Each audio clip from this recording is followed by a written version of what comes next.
infelizmente, o nosso Estado cada vez mais tem investido em nos matar. A gente tem observado que tem organizações de sociedade civil, a própria população civil organizada tem investido, né, nas nossas pulsões de vida, né?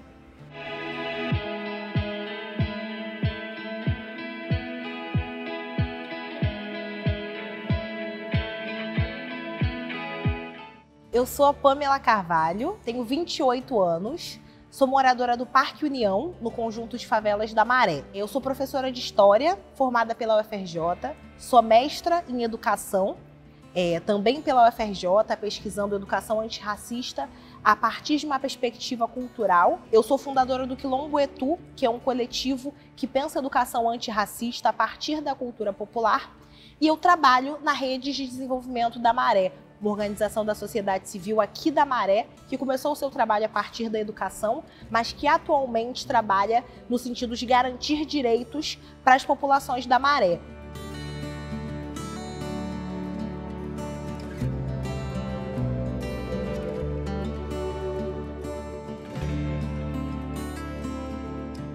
Eu nasci numa outra favela aqui no Rio, numa favela que chama Morro do Juramento, que também fica aqui na Zona Norte, né, numa área de periferia aqui do Rio de Janeiro. E é importante dizer isso também, né, porque tem favelas diferentes, né, as favelas são muito diferentes entre si. E as favelas de periferia são diferentes, por exemplo, das favelas do que a gente chama de Zona Sul. No Morro do Juramento, não tinha essas organizações todas, não tem até hoje, da sociedade civil, essa mobilização toda. Então é muito mais difícil a gente ver num jornal alguma coisa sobre o Morro do Juramento. Então é importante falar sobre isso também, né? Sobre como as organizações da sociedade civil, esse investimento, né, que as populações têm feito, faz diferença, né, para que a gente tenha cada vez mais os direitos garantidos. A Maré não é uma só, existem várias marés dentro da Maré. A gente atualmente tem 16 favelas, cada uma com um surgimento, com uma história, com uma associação de moradores, e por isso que a gente fala desse sentido tão plural, né, do conjunto de favelas da Maré. A Rede da Maré é uma organização da sociedade civil que surgiu há cerca de 20 anos numa perspectiva de educação, né? Foi percebido que muitos dos jovens da Maré, isso há cerca de 20 anos atrás, tinham dificuldade em ingressar na universidade. Então foi pensado um projeto de educação de pré-vestibular para oportunizar que mais jovens da Maré ingressassem no ensino superior. Só que o tempo foi passando, né, e foi sendo percebido que a educação não é o único direito que não é plenamente garantido para as populações das favelas e especialmente para os moradores da Maré, pensando a Redes. Então a Redes vai expandindo o seu trabalho e aí a partir de 2007 a Redes passa a ter esse nome, Redes de Desenvolvimento da Maré, e atualmente a instituição se organiza a partir de 4 eixos estruturantes: educação, desenvolvimento territorial, segurança pública e acesso à justiça, e arte, cultura, memórias e identidades. Então, esses são os 4 eixos estruturantes da Redes e são os 4 direitos principais que a gente tenta garantir. Hoje em dia, a gente tem quase 200 pessoas atuando na Rede da Maré.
Quando a gente fala de favelas, né, muitas vezes as pessoas acham que tudo é uma grande bagunça, né? Mas a Maré, por exemplo, é um conjunto de favelas extremamente organizado, né?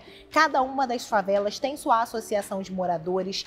A Maré tem um histórico de organização né, muito antigo. Inclusive, uma das diretoras fundadoras da Redes, né, que é a Eliana Souza, foi presidenta de associação de moradores, Associação da Nova Holanda. Então, a gente tem um histórico que vai se costurando de mobilização, de desenvolvimento territorial, que é muito forte, né, que faz com que a Maré tenha um trabalho, né, sempre muito intenso. Eu acho que um outro ponto positivo é que eu saio da Maré, né, para fazer várias coisas, mas se eu não quisesse, eu não precisaria sair da Maré para basicamente nada. Eu consigo, né, trabalhar na Maré, eu moro na Maré, eu tenho meu lazer na Maré. Se eu quiser sair para jantar fora, eu janto fora na Maré. Se eu quiser assistir um show de rock ou de música clássica ou de samba ou de funk, eu consigo assistir dentro da Maré. Então isso é uma coisa que para mim é muito importante. O conjunto de favelas da Maré tem uma dimensão de cidade, tanto quando a gente fala de população, pensando que são cerca de 140 mil moradores,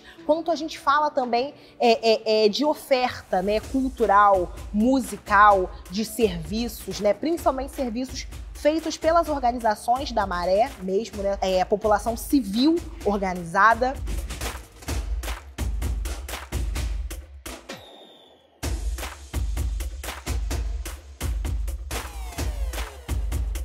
Eu acho que um ponto negativo é a forma como a sociedade enxerga a Maré e enxerga as favelas como um todo. Quando a gente fala de Maré, muitas das vezes as pessoas pensam, por exemplo, no Parque União, que é a favela onde eu moro, ou pensam na Nova Holanda, né, que é a favela onde a gente está nesse momento, aqui no Centro de Artes da Maré. E aí a mídia, o poder público, as forças, né, de segurança do nosso país criaram um estereótipo muito grande para as favelas, para a Maré, criando uma espécie de medo na sociedade. Quando a gente diz que mora na Maré, quando eu digo que eu moro no Parque União, às vezes as pessoas arregalam os olhos, pensando, nossa, é muito perigoso, como é que você consegue morar lá? Então acho que um ponto negativo é isso. Mas eu não digo internamente, eu digo, o ponto negativo é como e por quê, e é importante a gente pensar sobre isso, a nossa sociedade constrói uma série de estereótipos das favelas, né? A Maré é um conjunto de favelas que tem a maior parte dos seus lares, né, chefiados por mulheres. E aí eu fico pensando muito num olhar, de alguma forma de diálogo, né, entre o que acontece na Maré e o que acontece também em outros espaços da cidade, né, espaços mais elitizados, né. A gente teve um tempo que na internet bombou muito uma discussão sobre as creches parentais, né, espaços de alguma forma de cuidado coletivo e educação coletiva de crianças. Só que aqui na Maré, a gente tem uma coisa até hoje que é muito legal, é que a gente andando pelas ruas, a gente vê umas placas assim, tem uma de frente para minha casa, inclusive, escrito, toma-se conta de crianças. A gente tem uma perspectiva muito coletiva, e eu não tô falando de forma alguma de um lugar romantizado, porque isso muitas vezes parte, inclusive, de uma dor, né? Mas a gente tem uma perspectiva, muitas vezes coletiva, né, de educação. A gente tem uma série de ruazinhas totalmente residenciais com crianças brincando na rua. E aí, as crianças estão brincando na rua e as pessoas sabem que aquela criança é filha da fulana, que mora na casa tal, que mora no andar tal. Então, eu acho que tem uma perspectiva que é muito também de saberes ancestrais, de saberes africanos, de saberes indígenas, né? O professor Renato Nogueira traz muito essa perspectiva, né, da educação da aldeia, né, que para educar uma criança é necessário uma aldeia. E eu entendo que na Maré a gente tem esse processo. Cada uma dessas ruas é de alguma forma uma aldeia, né, uma favela que é uma mulher, que é a Maré, que tem uma primeira moradora, né, que é a mulher, que tem figuras, né, históricas fortíssimas como Marielle Franco, Renata Souza, Eliana Souza. Então, eu acho que isso é muito simbólico, né? É muito forte. E volto a dizer que não é numa perspectiva romantizada, né? De que as mulheres, que coisa linda, sonhadoras, guerreiras. Não tô falando sobre isso. Tô falando que a gente vive ainda numa sociedade machista, misógina, que ainda coloca sobre as mulheres a responsabilidade de cuidar das crianças, né? E aí, como o quadro é esse, infelizmente, a gente encabeça isso também, né? Porque a gente não pode deixar as crianças em situação de abandono e de descuidado. Uma outra coisa que eu acho que é muito interessante, né, é esse processo de formação de rede. Por exemplo, a gente tem a Rede da Maré, que é uma organização da sociedade civil, que tem um trabalho muito grande também voltado para crianças, a partir de uma perspectiva de educação, de arte e cultura, mas que se articula, por exemplo, com os espaços de saúde, com as clínicas da família, com a UPA da Maré. Um outro processo que é muito legal que a gente tem é que a gente tem um conselho tutelar de Bom Sucesso que atende a área da Maré. Inclusive, a gente tem na rede da Maré 2 conselheiros tutelares e que fazem esse processo de forma muito respeitosa, cuidadosa e legal, mas que fazem esse processo de acompanhamento das crianças aqui no território. A gente tem uma articulação muito forte também com o CRAS, então é importante pensar como a sociedade civil organizada na Maré vai acionando uma série de dispositivos da própria sociedade civil e do poder público para atuar na garantia de direitos.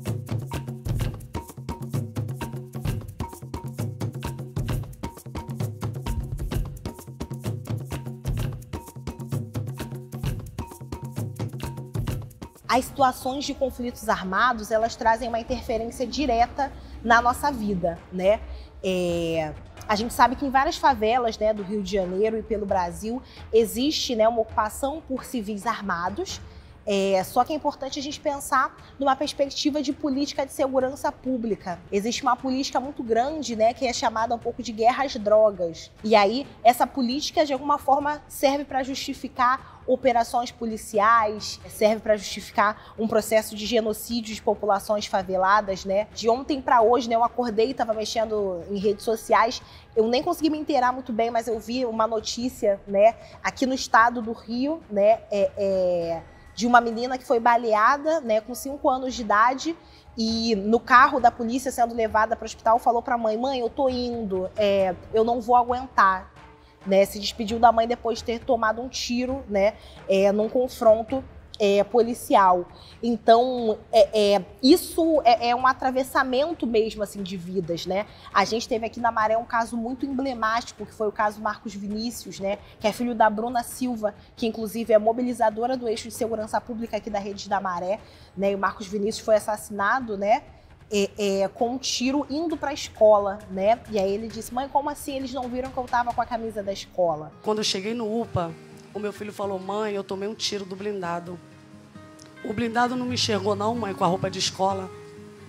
Eu falei: meu filho, não fala para você não se cansar. Aí meu filho falando: mãe, mas eles me viram, mãe. Eu tava tentando voltar, não deu tempo, mãe. Foi o Estado do Rio de Janeiro que tirou a vida do Marcos Vinícius, meu filho de 14 anos. A Prefeitura do Rio de Janeiro decretou luto de 3 dias diante da morte do estudante Marcos Vinícius da Silva, de 14 anos. Ele foi baleado na manhã de hoje durante uma operação das forças de segurança. A família diz que o tiro partiu de um policial civil. O corpo de Marcos Vinícius da Silva foi velado no Palácio da Cidade, uma das sedes da Prefeitura do Rio. Essa é a bandeira do meu filho, a bandeira do Marcos Vinícius vai ser essa aqui, ó. Vai ser com essa bandeira aqui, esse pedacinho de pano, que eu vou pedir justiça, entendeu? Quando acontecem casos como esse, a favela fica totalmente diferente, assim. A gente ficou, quando o Marcos Vinícius morreu, assim, algumas semanas, parecia que a gente estava andando em nuvens, assim, a gente não sabia muito bem como andar, todo mundo, assim, meio avoado, sabe? É uma sensação muito esquisita. Depois que tem operação policial, tem uma coisa que eu fico apavorada, que é um silêncio, né? Geralmente, né, um tiroteio, né, muito intenso. A gente já teve operações, eu já fiquei trancada em casa, sei lá, 15 horas por causa de operação policial. Já aconteceu de abrir a janela, olhar, ter um caveirão no meu portão, falar: eita, aí fecha a janela rápido, sai correndo para dentro de casa. Mas tem esse barulho, né, o barulho dos tiros, o barulho do deslocamento, né, dos agentes. E aí depois fica um silêncio, e é um silêncio realmente ensurdecedor. Porque aí é hora da gente contar os corpos, contar os mortos, entender o que aconteceu, entender se dá para sair de casa, em que condições, e tentar ir se recosturando, se reconstruindo. Já aconteceu da gente estar aqui em campanha, né, isso durante a pandemia, e ter alguns disparos que, né, a gente teve que entender: opa, como é que eu vou fazer? Será que dá para continuar o dia?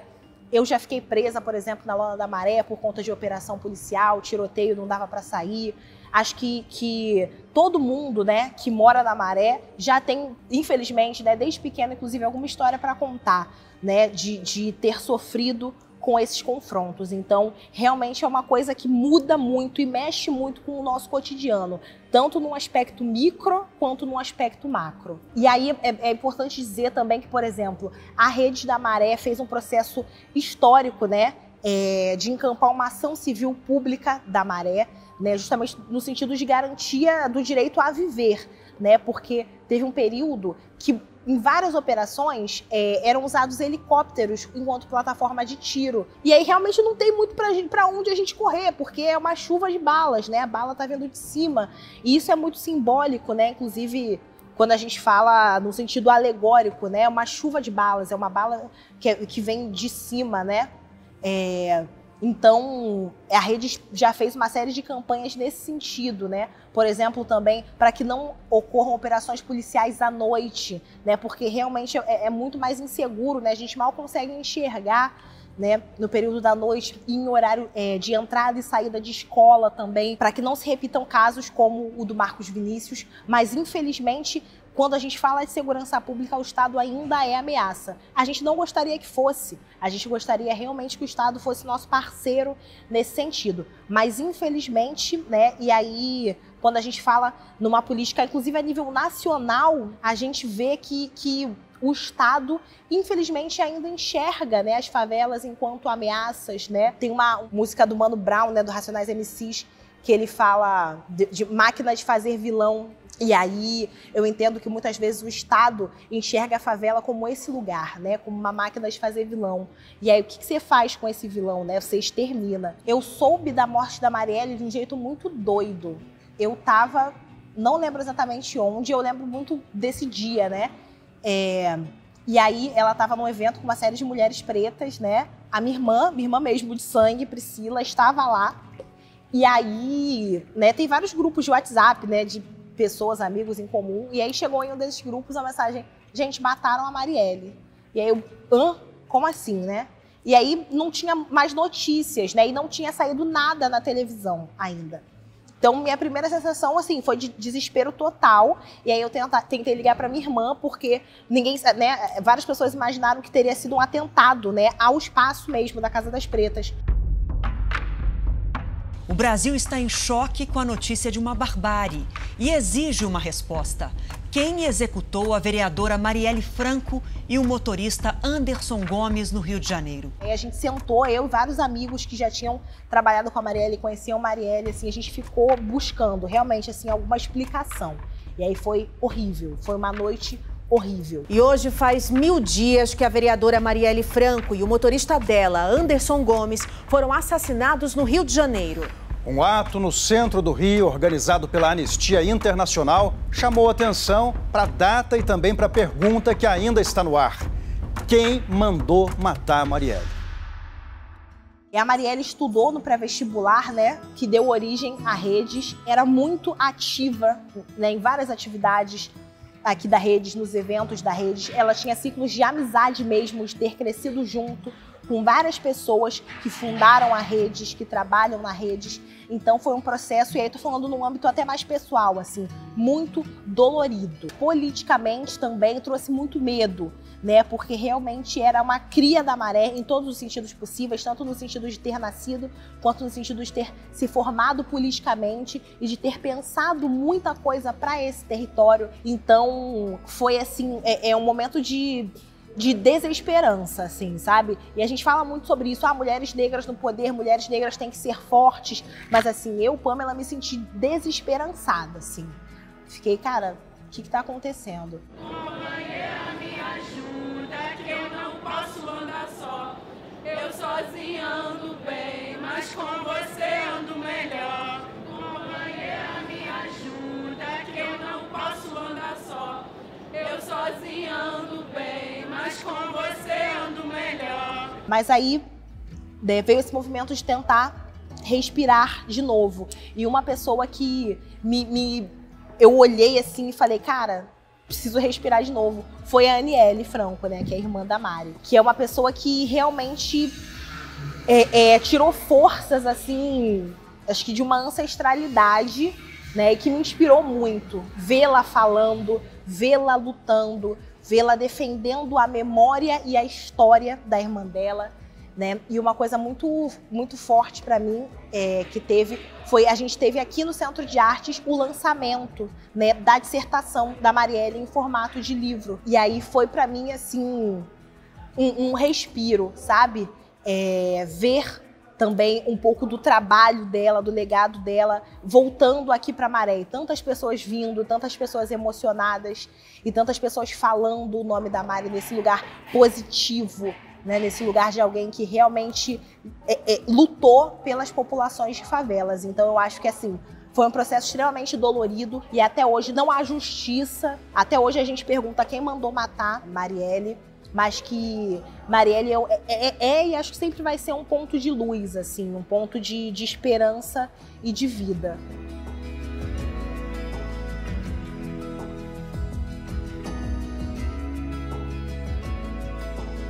A pandemia chegou aqui na Maré, primeiro por uma perspectiva econômica, financeira, e depois que chegaram os casos, né? Por quê? Por exemplo, várias mulheres, inclusive, né, que trabalham como empregadas domésticas, como diaristas, como auxiliar de serviços gerais, foram demitidas, não puderam trabalhar. A gente tem aqui na Maré muitas pessoas que, infelizmente, ainda estão em empregos precarizados, e é importante falar isso, que muitas pessoas pretas, muitas pessoas faveladas ainda estão ocupando espaços de trabalho que são extremamente precarizados e com relações de trabalho extremamente frágeis. Então, quando a gente enfrenta, por exemplo, o início de uma pandemia, são as primeiras pessoas a serem mandadas embora, a não receberem os seus salários, ou seus direitos trabalhistas. Então esse foi o primeiro impacto que a gente sentiu, de todo mundo meio desesperado pensando como é que eu vou comer amanhã. Então a gente teve que atuar muito em duas frentes. Uma frente é pensar como cuidar, né, do nosso público, né, e não expor o nosso público à pandemia, então tentando adaptar o máximo possível de atividades a plataformas online, mas é importante dizer que nas favelas do Rio de Janeiro a internet não é um direito que é garantido, então entrar numa videochamada, fazer aulas online não é uma coisa tão simples. Uma outra coisa que é extremamente importante foi a nossa campanha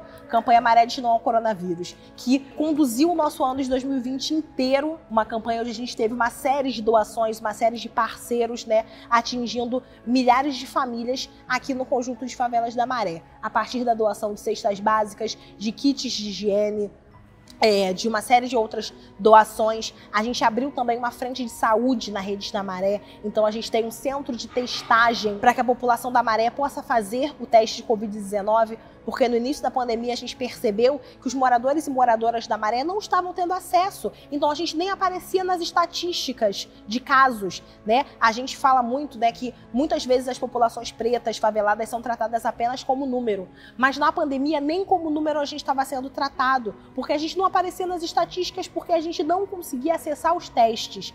Então a Rede da Maré fez uma série de parcerias com a SAS Brasil, com a Fiocruz, com a Cruz Vermelha, e aí a rede também fez um investimento muito grande, né, num processo de isolamento seguro. Então a gente tem esse processo de acompanhamento e de oportunizar que os moradores e moradoras da Maré que façam teste e seja detectado que estão com o vírus Covid-19 possam fazer o seu isolamento de uma forma um pouco mais segura e confortável. A gente tem uma série de kits de materiais como travesseiro, colchão. A gente faz essa parceria, né, com organizações de saúde para que façam esse acompanhamento. Tem a telemedicina, que é um acompanhamento feito virtualmente para saber como é que a pessoa está, quais são os sintomas, teve febre, não teve febre. A gente chegou num ponto de que as organizações da sociedade civil estavam doando EPIs para os profissionais de saúde.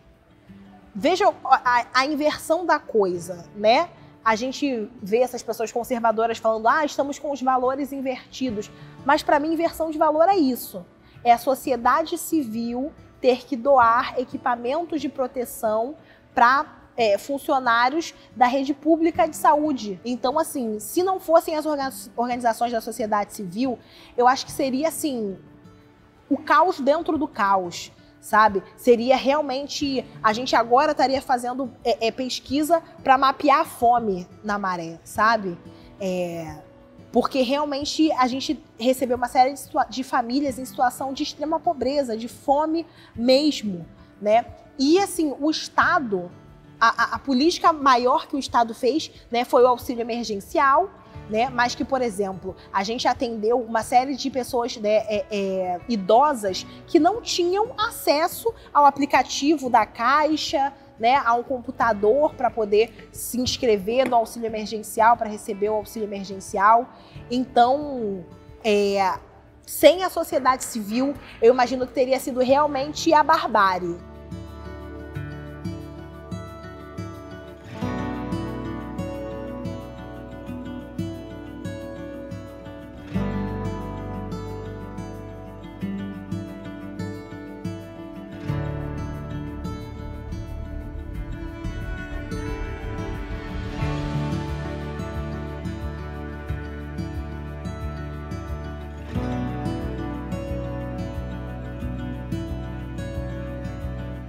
A Redes é uma instituição majoritariamente feminina, né? Quando a gente está falando da direção, das coordenações de eixos, de todos os espaços de trabalhos da Redes.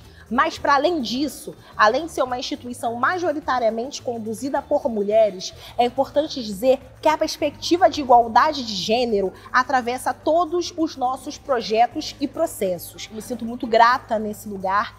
E aí, eu penso muito sobre isso, né? Sobre como me ver falando pode, de alguma forma, inspirar outras mulheres negras a falar. E eu entendo que isso é um pouco da nossa missão também, né? Tem aquele clichê de uma sobe e puxa a outra, né? Mas que eu acho que é importante que saia do clichê e vire uma prática, né? Mulheres que, de alguma forma, traçaram caminhos, assim como Marielle fez, de conseguir falar, conseguir espaço, realmente irem puxando outras. E eu acho que é muito isso da perspectiva de trabalho da Redes. Cada vez mais abrir caminhos, oportunizar espaço e garantir direito para cada vez mais mulheres.